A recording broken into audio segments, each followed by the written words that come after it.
नमस्कार। इस नए विश्लेषण में हम जीएसटी कंप्लायंस की उलझनों को पूरी तरह से सुलझाने वाले हैं।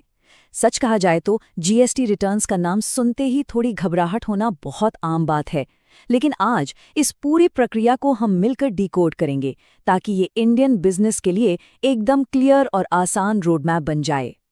तो चलिए सीधे आज के एजेंडा पे नजर डालते हैं। हम शुरुआत करेंगे कोर जीएसटी रिटर्न्स को समझने से, फिर बढ़ेंगे स्पेशल और एनुअल रिटर्न्स की तरफ। उसके बाद देखेंगे कि लेट फाइलिंग के क्या भारी नुकसान हो सकते हैं। फिर जीएसटी कंप्लायंस कैलेंडर को मैप करेंगे और आखिर में बात करेंगे जीएसटी फाइलिंग को ऑटोमेट करने की। चलिए सबसे पहले हिस्से से शुरू करते हैं, मुख्य जीएसटी रिटर्न्स को समझना, यानी हमारी मंथली रिक्वायरमेंट्स क्या हैं। अब जीएसटीआर 1 को ही लीजिए। इसे हम किसी भी बिजनेस की सेल्स का एक मास्टर लेजर कह सकते हैं। ये कंप्लायंस पजल का सबसे पहला और सबसे अहम हिस्सा है। बेसिकली इसमें सारी आउटवर्ड सप्लाईज यानी जो भी बिक्री हुई है उसकी डिटेल्स इनवॉइस के हिसाब से बिल्कुल बारीकियों के साथ रिकॉर्ड की जाती हैं। इसके ठीक बाद बारी आती है जीएसटीआर 3B की। इसे पूरे महीने की एक मास्टर समरी मान लीजिए। ये एक ऐसा जरूरी रिटर्न है जो किसी भी बिजनेस की टोटल सेल्स, क्लेम किए गए इनपुट टैक्स क्रेडिट यानी आईटीसी और फाइनल टैक्स पेमेंट, इन सभी को एक ही जगह पर समेट कर रख देता है। अब यहाँ सबसे बड़ा कंफ्यूजन आता है जीएसटीआर 2A और जीएसटीआर 2B के बीच। देखिए, जीएसटीआर 2A सिर्फ एक व्यू ओनली डायनामिक लिस्ट है जो सप्लायर की फाइलिंग के आधार पर परचेज दिखाती है। इसके बिल्कुल उलट जीएसटीआर 2B एक लॉक और स्टैटिक रिटर्न है, और यही वो रिटर्न है जिसका इस्तेमाल असल में इनपुट टैक्स क्रेडिट क्लेम करने के लिए किया जाता है। दोनों का फर्क समझना बिल्कुल क्रूशियल है। और हाँ, जो बिजनेस क्यूआरएमपी स्कीम के दायरे में आते हैं उनके लिए हर महीने फाइल करने का ये भारी बोझ काफी हद तक कम हो जाता है। उनके लिए ये शेड्यूल क्वार्टरली यानी तिमाही हो जाता है। टैक्स का भुगतान तो हर महीने ही करना होता है, लेकिन रिटर्न फाइलिंग की प्रक्रिया क्वार्टरली बन जाती है, जो कि एक बहुत बड़ी राहत है। तो ये तो थी बेसिक्स। अब आगे बढ़ते हैं हमारे दूसरे हिस्से पर, विशेष और वार्षिक रिटर्न्स, यानी बेसिक्स से आगे की बातें। यहाँ सबसे पहले बात करते हैं जीएसटीआर 9 की। ये सरकार को पूरे साल के ऑपरेशंस का एक बहुत बड़ा और क्लियर नजरिया देता है।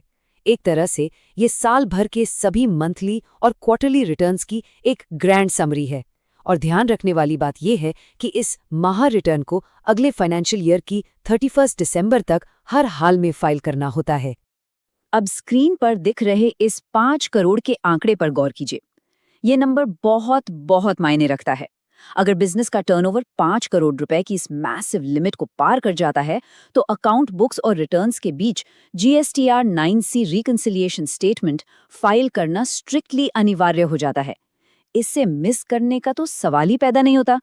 इन सब के अलावा जीएसटी सिस्टम अलग अलग बिजनेस मॉडल्स को ट्रैक करने के लिए कुछ बहुत ही स्पेसिफिक रिटर्न्स असाइन करता है, जैसे कॉम्पोजिशन स्कीम वालों के लिए CMP 08 और जीएसटीआर 4, ई कॉमर्स ऑपरेटर्स के लिए जीएसटीआर 8 या टीडीएस डिडक्टर्स के लिए जीएसटीआर 7। इसी तरह इनपुट सर्विस डिस्ट्रीब्यूटर्स और नॉन रेजिडेंट टैक्स पेयर्स के लिए भी अलग अलग रिटर्न्स हैं। मतलब हर स्पेशल कैटेगरी के लिए एक तय रिटर्न मौजूद है ताकि पूरा सिस्टम बिल्कुल सटीक तरीके से काम करे। अब आते हैं अपने तीसरे और सबसे क्रिटिकल हिस्से पर, लेट फाइलिंग का नुकसान, हाई स्टेक्स और हार्ड लॉक्स। सोचिए, जब जीएसटी फाइलिंग की डेडलाइन मिस हो जाती है तो वाकई में क्या होता है? क्या सिर्फ एक छोटी सी लेट फीस भरनी पड़ती है? जी नहीं, बिल्कुल नहीं।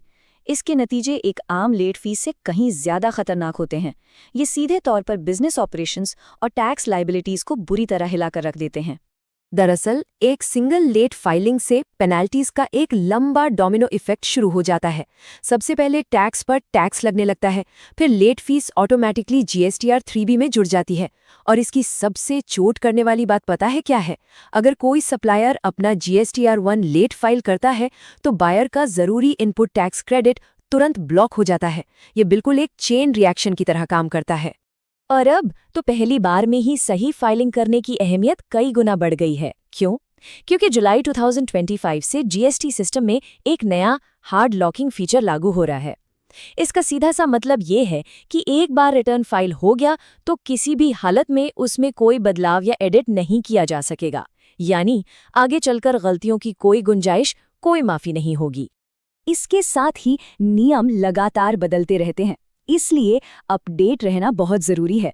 उदाहरण के तौर पर कुछ पुराने रिटर्न्स जैसे GSTR 2, GSTR 3 और GSTR 9 अब परमानेंट रूप से सस्पेंड किए जा चुके हैं। तो क्या एप्लीकेबल है और क्या नहीं, इसकी जानकारी होना एब्सोल्युटली क्रूशियल है। इसलिए इन कठोर पेनाल्टीज और लॉक होने वाले क्रेडिट से बचने के लिए आइए अपने चौथे हिस्से पर चलते हैं, GST कंप्लायंस कैलेंडर, और देखते हैं इन डेडलाइंस को कैसे मैप किया जाए। अगर इस टेबल पे नजर डालें तो कोर डेडलाइंस बिल्कुल साफ साफ समझ आती हैं। रेगुलर मंथली टैक्स पेयर्स को अपनी सेल्स हर महीने की 11 तारीख तक और मास्टर समरी 20 तारीख तक हर हाल में फाइनल करनी होती है। वहीं QRMP और कॉम्पोजिशन वालों की भी अपनी तय डेडलाइंस हैं। इन तारीखों को दिमाग में छाप लेना स्मूथ बिजनेस ऑपरेशंस के लिए बेहद जरूरी है। अगर एक सिंगल महीने को क्रोनोलॉजिकली देखें तो डेडलाइंस तेजी से एक के बाद एक आती हैं। 11 को मंथली GSTR 1, 13 को QRMP GSTR 1, 18 को CMP 08 और फिर 20 से 24 के बीच GSTR 3D की फाइलिंग। इन सभी बेंचमार्क्स को सही वक्त पर हिट करने के लिए पहले से डेडिकेटेड टाइम निकालना ही पड़ता है। वहीं दूसरी तरफ एनुअल और फाइनल रिटर्न्स का अपना अलग ही रिदम होता है। जैसे कि GSTR 9 और 9C के लिए अगले फाइनेंशियल ईयर की 31 दिसंबर एक बहुत बड़ी डेडलाइन है। इसे टाइम रहते प्लान करना जरूरी है ताकि आखिरी वक्त की भागदौड़ से बचा जा सके। अब आते हैं हमारे आखिरी और 5वें हिस्से पर, GST रिटर्न फाइलिंग को ऑटोमेट करना, यानी एक मॉडर्न तकनीकी समाधान। सच कहें तो इन तारीखों को मैन्युअली मैनेज करना कोर बिजनेस ग्रोथ से ध्यान भटकाता है और यहीं पर ऑटोमेशन सॉफ्टवेयर काम आता है। GSTR 1 जनरेट करना इससे बेहद आसान हो जाता है। ऑटोमेशन खुद ब खुद अकाउंटिंग डेटा पुल कर लेता है। बस रिपोर्टिंग पीरियड चुनना है, ऑटो जनरेटेड डेटा को वैलिडेट करना है, कोई एरर हो तो क्लियर करके फाइनल फाइल GST पोर्टल पर अपलोड कर देनी है। घंटों का काम सिर्फ कुछ मिनटों में हो जाता है। और GSTR 2B के लिए तो ये प्रोसेस सच में गेम चेंजर है। सॉफ्टवेयर तुरंत पोर्टल के डेटा को इंटरनल बुक्स के साथ रिकंसाइल कर देता है। बस रिकंसाइल नाउ पर क्लिक करना होता है और एक वेंडर वाइज समरी बिल्कुल सामने आ जाती है।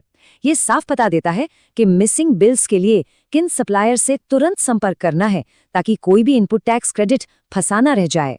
सोचिए, जो मैनुअल रिकंसिलिएशन कई दिनों तक चलता था, अब वो एक फास्ट और स्ट्रीमलाइन्ड प्रोसेस बन गया है।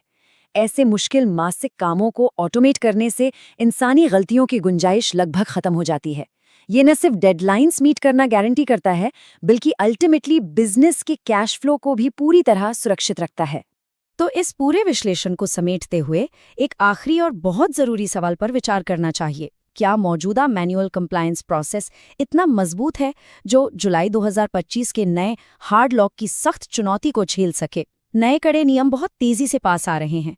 ऐसे में आज ही अपने फाइलिंग सिस्टम्स को इवैल्यूएट करना और उन्हें अपग्रेड करना ही शायद सबसे स्मार्ट इन्वेस्टमेंट है। उम्मीद इस जानकारी से कंप्लायंस स्ट्रैटेजी को और बेहतर बनाने में मदद मिलेगी। इस चर्चा में जुड़ने के लिए बहुत बहुत शुक्रिया।